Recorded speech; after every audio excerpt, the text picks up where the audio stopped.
Assalamualaikum warahmatullahi wabarakatuh. Selamat siang. Saya di sini akan memaparkan pemahaman saya tentang refleksi materi pembelajaran semester ini di pembelajaran mata kuliah intervensi individu dan keluarga yang diampuh oleh dosen Bapak Iden Ramdhani. Perkenalkan, saya dari mahasiswa Universitas Islam Negeri Sunan Kalijaga, Yogyakarta, Prodi Ilmu Kesejahteraan Sosial semester 4. Nama saya Lanja Triyono dengan nomor induk mahasiswa 20102050077. Video ini diajukan sebagai tugas ujian akhir semester atau UAS refleksi presentasi materi yang sebelumnya dibahas, yaitu tentang konsep pelayanan sosial. Dalam pelayanan sosial merupakan sebuah pelayanan sosial yang mencakup program pertolongan dan perlindungan. Next, di materi yang kedua, kita yang akan membahas tentang konsep praktek pekerja sosial dan individu. Di kelompok yang kedua ini sangat menarik, yaitu di mana memiliki langkah khusus dalam mempersiapkan sebagai pekerja sosial agar menjadi penerima komunikasi klien dengan baik. Adapun persiapan fase kerja, yakni fase persiapan, fase permulaan, fase dan pertengahan, dan fase akhir. Di fase persiapan, pekerjaan sosial mampu menyelaraskan untuk tetap selaras dengan klien. Yang kedua, fase permulaan, pekerjaan sosial mengadakan kontrak kerja untuk proses pengelola masalah klien. Yang fase pertengahan, yakni fase ketiga yang membahas pendalaman informasi.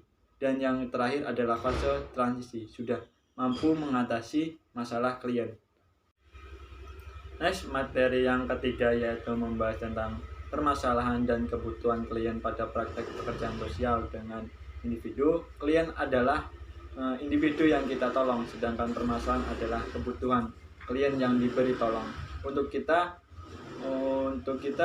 selesaikan sebagai pekerjaan sosial dengan pendekatan treatment untuk diri sendiri atau komunitas verbal, yaitu secara langsung. Kedua, komunikasi nonverbal.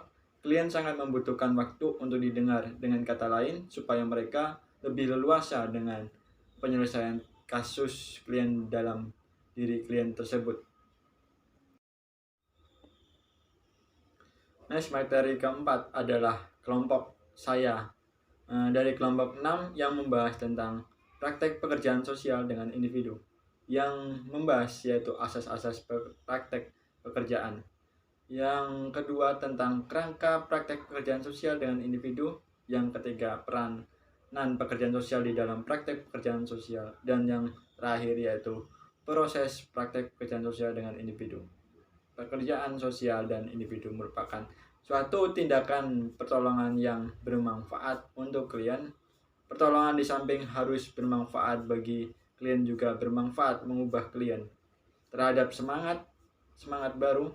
Dan praktek ini terjadi dalam suatu proses tindakan dan relasi pertolongan pekerjaan sosial dengan klien.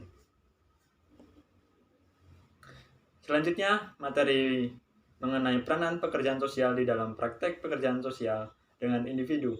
Peranan di sini, peranan dasar sebagai pekerja sosial di antara lain mengembangkan, memelihara, dan memperkuat sistem kesejahteraan sosial, sehingga dalam memenuhi kebutuhan dasar manusia itu sendiri, menjamin standar subsistensi kesehatan dan kesejahteraan bagi semua orang, meningkatkan kemampuan orang untuk melaksanakan fungsi secara optimal sesuai statusnya, keberfungsian sosial, dan yang terakhir, mendorong dan meningkatkan ketertiban sosial. Serta yang selanjutnya yaitu mengenai materi kajian dalam praktek pekerjaan sosial dengan individu, yaitu diantara lain membahas interaksi antara klien dengan pekerjaan sosial dan kebutuhan pada praktek pekerjaan sosial dengan individu, di mana konsep ini terdiri dari fase persiapan, fase permulaan, fase pertengahan, dan fase akhir atau disebut dengan transisi.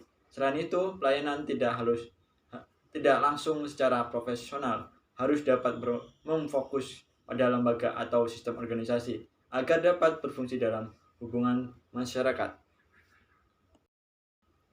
Next, yang terpenting dan yang terakhir Di dalam materi sebelumnya bukan berarti materi sebelumnya tidak penting, namun ini bagi saya poinnya. Di materi yang membahas metode intervensi individu dan keluarga, yang membahas tentang asas-asas pekerjaan sosial dengan individu, yaitu mengenai kerangka praktek pekerjaan sosial dengan individu dan praktek pekerjaan sosial dengan individu. Asas di sini membahas tentang kerahasiaan, yaitu asas empati, asas hubungan, asas individualisme, asas partisipasi, dan yang terakhir asas kesadaran diri pekerjaan sosial.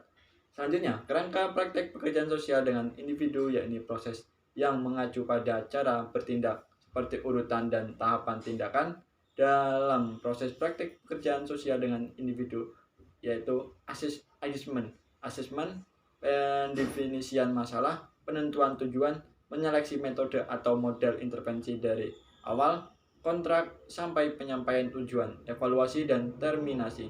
Alhamdulillah, akhirnya sudah ujung refleksi materi yang telah saya sampaikan. Apabila ada salah dalam penyampaian materi sebelumnya, saya selaku masih belajar, mohon dikritik atau disanggah. Cukup sekian dari refleksi saat ini. Semoga materi ini bisa menjadi bahan belajar teman-teman dan bermanfaat. Amin. Wassalamualaikum warahmatullahi wabarakatuh. Selamat sukses untuk kita.